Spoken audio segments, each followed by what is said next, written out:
Before there were courts, before there were prisons, before there was forensics or law, or even a word for what we now call murder, there was a body in a field, and a question that still echoes across human history.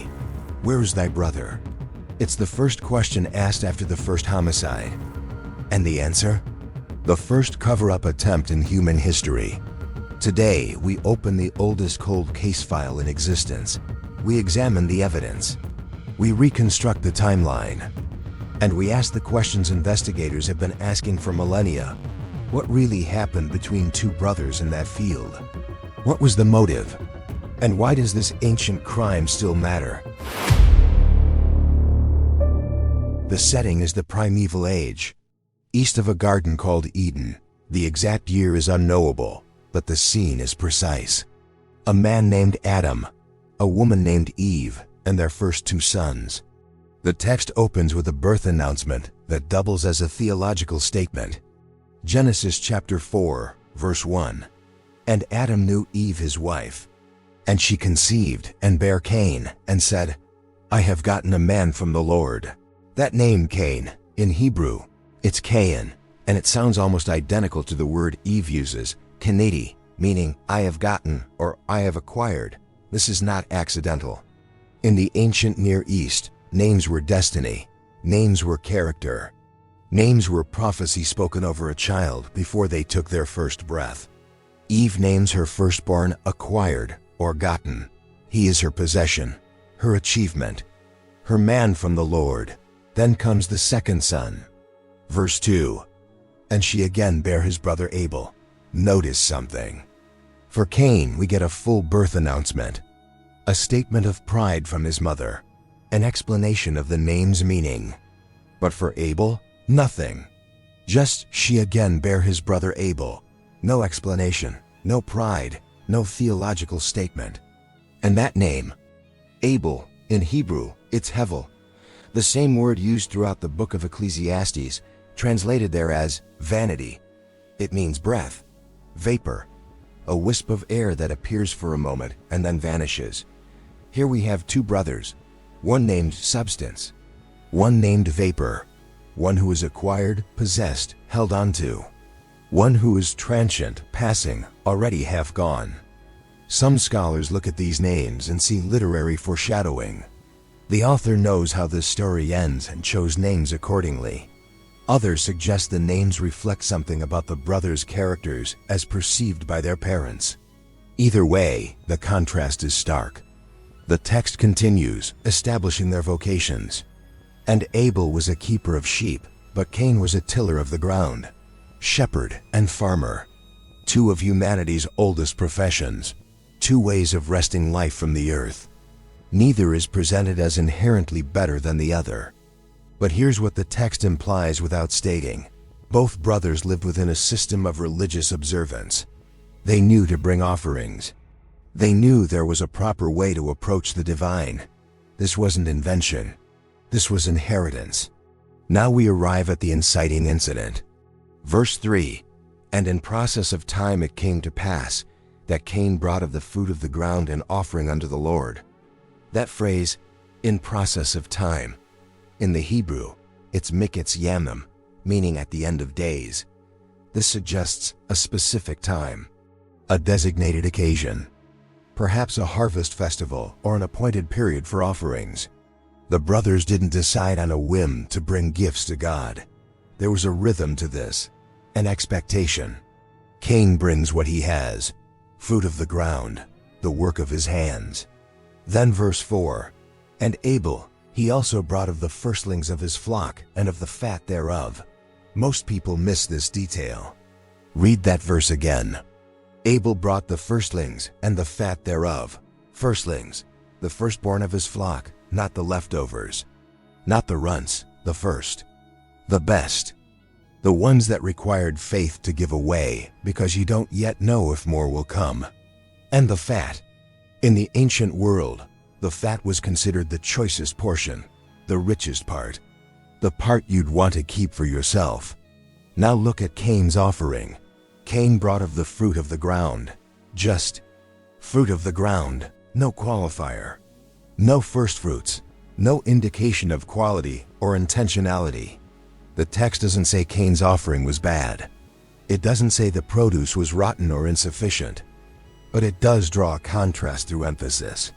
Abel's offering is described with specificity and intentionality. Cain's is generic, and then the verdict.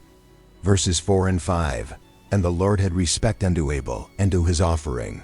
But unto Cain and to his offering he had not respect." The Hebrew word for respect here is shah. It means to gaze at, to regard, to pay attention to. God looked at Abel's offering with favor. But Cain's offering? God did not shah, did not regard, did not look upon it with the same attention. The text does not explain why. Interpreters have debated this for millennia. Some point to the quality difference we just noted. Abel gave the best. Cain gave merely something. Others suggest the issue was the type of offering itself, that blood sacrifice was required and grain was insufficient. Still others focus on the internal disposition of the offerers, citing the New Testament's interpretation that Abel offered by faith. The text itself remains silent on causation. It simply states what happened. God accepted one. God did not accept the other. Watch what happens next. "And Cain was very wroth, and his countenance fell." Wroth, the Hebrew is chera, meaning to burn, to be kindled with anger. His countenance fell. His face dropped. You can picture it, the clenched jaw, the darkening expression, the withdrawal. This is the first recorded instance of religious jealousy in human history, and God sees it. Verses 6 and 7. "And the Lord said unto Cain, Why art thou wroth? And why is thy countenance fallen? If thou doest well, shalt thou not be accepted? And if thou doest not well, sin lieth at the door." Let's slow down here because this verse is crucial, and most translations obscure its power. Sin lieth at the door. The Hebrew word translated lieth is ravetz. It describes an animal crouching, waiting, ready to pounce. Some scholars have connected this word to an ancient Babylonian term for a demon that lurks at thresholds, waiting to attack those inside. God is telling Cain, sin is not just a concept, it's a predator. It's crouching at your door, and it wants you. But then God adds something remarkable. "And unto thee shall be his desire, and thou shalt rule over him." The language here mirrors Genesis chapter 3, where God tells Eve that her desire shall be unto her husband, and he shall rule over her. The same grammatical structure, the same power dynamic. God is telling Cain that sin desires to control him, but he has the capacity to master it. This is a warning. This is a choice. This is a moment where the future could still be different. Now we reach verse 8, the murder itself. "And Cain talked with Abel his brother." Stop there. The King James Version says Cain talked with Abel, but here's what most people don't know. In the original Hebrew text, this verse is incomplete. It reads, "And Cain said to Abel his brother." Said what? The Hebrew manuscript breaks off. The conversation is missing. What did Cain say to his brother before leading him to his death?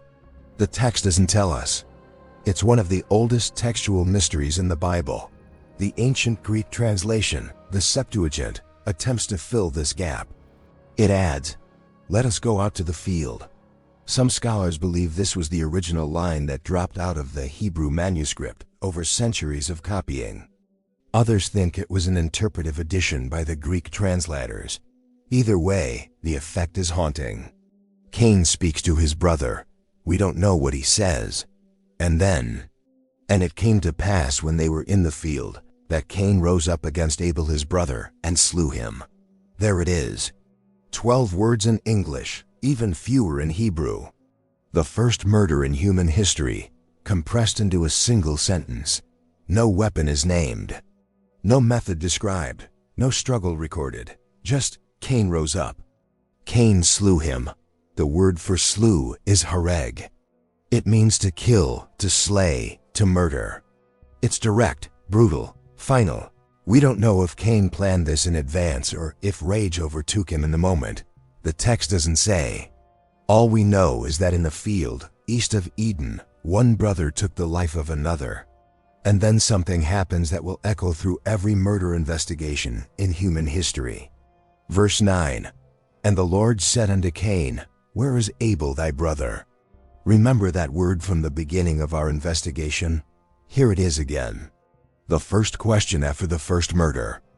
God knows the answer. The text makes that clear in the verses that follow. This question isn't for God's benefit. It's for Cain's. It's an opportunity, a chance to confess. A moment where the story could still go differently. And Cain's response? The second most famous line in this entire account. "I know not. Am I my brother's keeper?" Two lies in one sentence. First, I know not. He does know. He was there. He did it. Second, am I my brother's keeper? The word keeper is shomer in Hebrew. It means guardian, watchman, protector. Cain, the farmer, the tiller of the ground, asks if he's supposed to be a keeper, a shomer of his brother. The same word used for a shepherd who guards sheep. There's bitter irony here. Abel was a keeper of sheep. Now Cain asks if he was supposed to be a keeper of his shepherd brother. The answer, unstated but obvious, is yes. Verse 10, "And he said, What hast thou done? The voice of thy brother's blood crieth unto me from the ground." This verse introduces an image that reverberates through Jewish and Christian theology, blood crying out from the earth. The Hebrew word for blood here is actually plural, damim, literally bloods.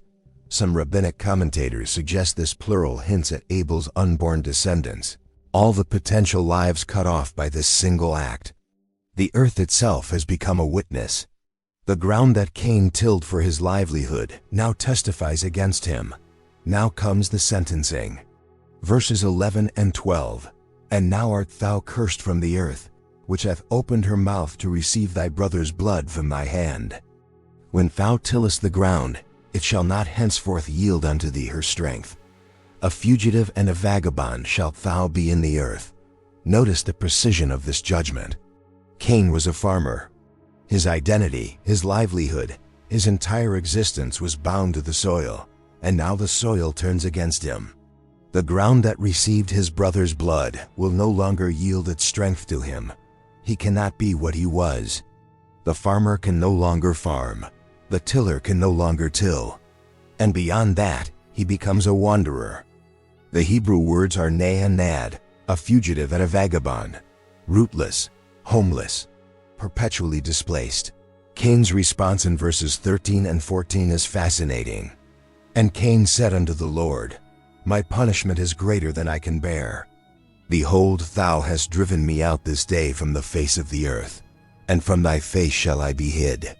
And I shall be a fugitive and a vagabond in the earth. And it shall come to pass that every one that findeth me shall slay me." Here's what most people miss. That opening phrase, "My punishment is greater than I can bear." The Hebrew allows for a different translation. "My guilt is greater than I can bear." Punishment or guilt. The ambiguity is built into the text. Is Cain complaining about the severity of his sentence? Or is he expressing the overwhelming weight of what he's done? Readers have debated this for centuries. Perhaps both meanings are present. Perhaps that's the point. But Cain also reveals something else in his complaint. He fears retaliation. "Everyone that findeth me shall slay me." Who is everyone? At this point in the narrative, the only people mentioned are Adam, Eve, and Cain himself. Where does this population of potential avengers come from?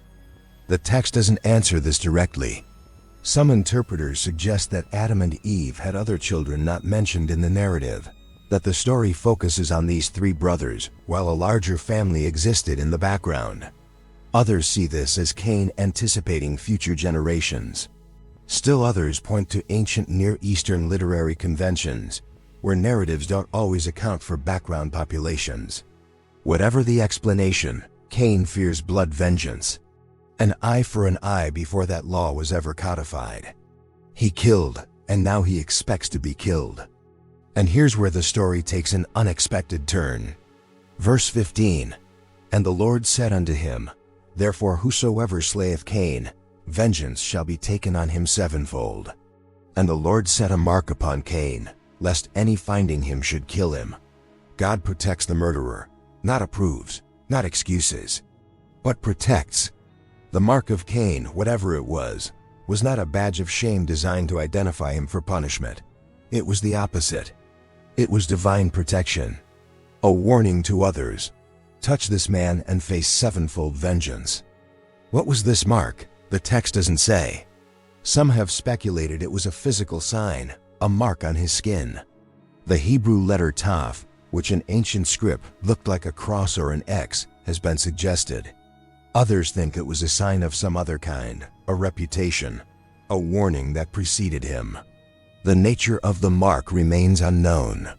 Its purpose is clear: preservation of life, even the life of a killer. Now here's where we need to address the motive, because investigators always ask, why? Why did Cain kill Abel? The text offers no explicit motive. We have to reconstruct it from the evidence presented. We know Cain's offering was not accepted. We know this made him angry. We know God warned him about sin crouching at his door. We know he then led his brother to a field and killed him. The simplest reading: jealousy. Cain envied his brother's acceptance before God. What Cain could not achieve, he destroyed in someone else. But there's another layer worth considering. Abel's name means breath, vapor, fleeting presence. He's the younger brother, the one who came second, the one whose birth announcement was an afterthought. And yet it's Abel, not Cain, whom God regards. The firstborn, the acquired one, the substantial one, is passed over. The vapor receives the blessing. This inverts the expected order.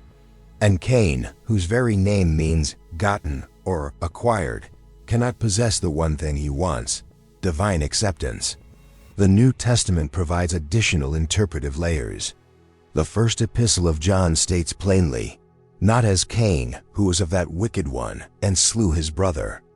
And wherefore slew he him?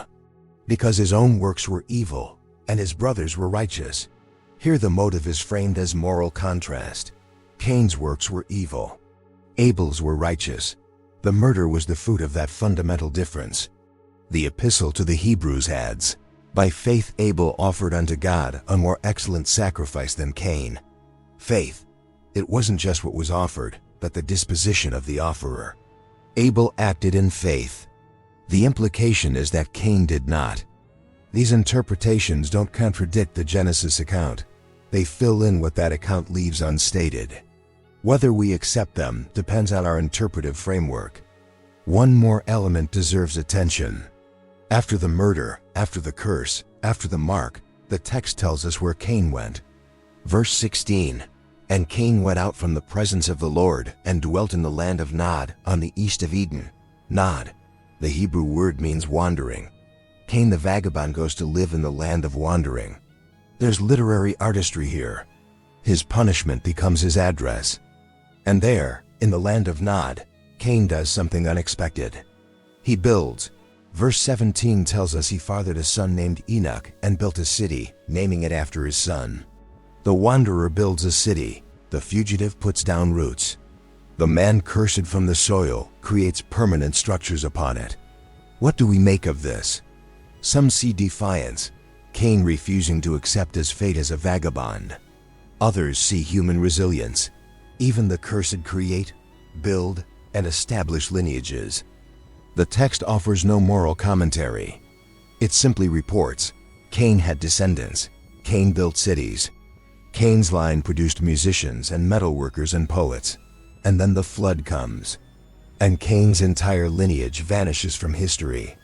The brother who lived, whose line continued for generations, ultimately has no descendants who survive.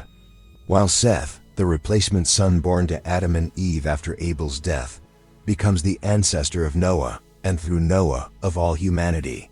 The one named acquisition acquires nothing that lasts. The one named vapor receives eternal memory. Let's return to our case file and render a verdict. What does the text actually state? Cain and Abel were brothers. They brought offerings. God accepted Abel's, but not Cain's. God warned Cain about sin. Cain killed Abel. God questioned Cain. Cain lied. God cursed Cain to wander. God marked Cain for protection. Cain went east, built a city, and fathered descendants who eventually perished in the flood. These are the facts of the cases recorded. What does the text imply? The quality or disposition of offerings matters. God sees the heart behind the gift. Jealousy and rage left unchecked lead to violence.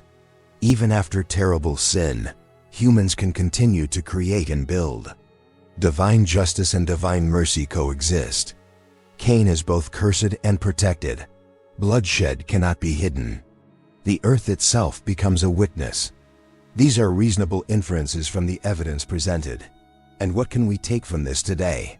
The question, "Am I my brother's keeper?" was asked sarcastically, defensively, as a deflection from guilt. But every generation since has had to answer it earnestly. The story doesn't moralize, it doesn't preach.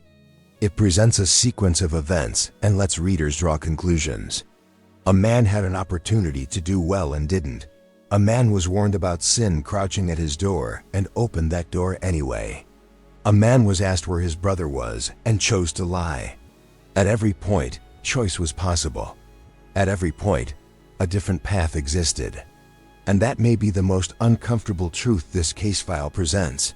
Cain was not destined to become a murderer. He chose it. He chose it when other choices were available. The text doesn't tell us why Abel's offering was accepted and Cain's wasn't, but it does tell us what happened after that disappointment. And that response, that choice in the face of frustration and perceived unfairness, is where the story finds its enduring relevance. This case file is closed. The first murder in human history, the first lie to God, the first exile. But as with all cold cases, questions remain. What did Cain say to his brother in that field? What was the mark God placed upon him? Why did God protect a murderer? The text offers evidence. It does not offer exhaustive explanation. And perhaps that silence is itself meaningful. Perhaps the gaps invite each reader to stand in the story, to feel its weight, to ask what they would have done at Cain's threshold, when sin crouched at the door. Next time on Bible Case Files. A prince with perfect hair and a perfect plan. A father who saw it coming and did nothing. And a coup so meticulously orchestrated, it nearly toppled the greatest king Israel ever had. How did Absalom steal an entire kingdom? And why did David let him? The palace coup, coming soon.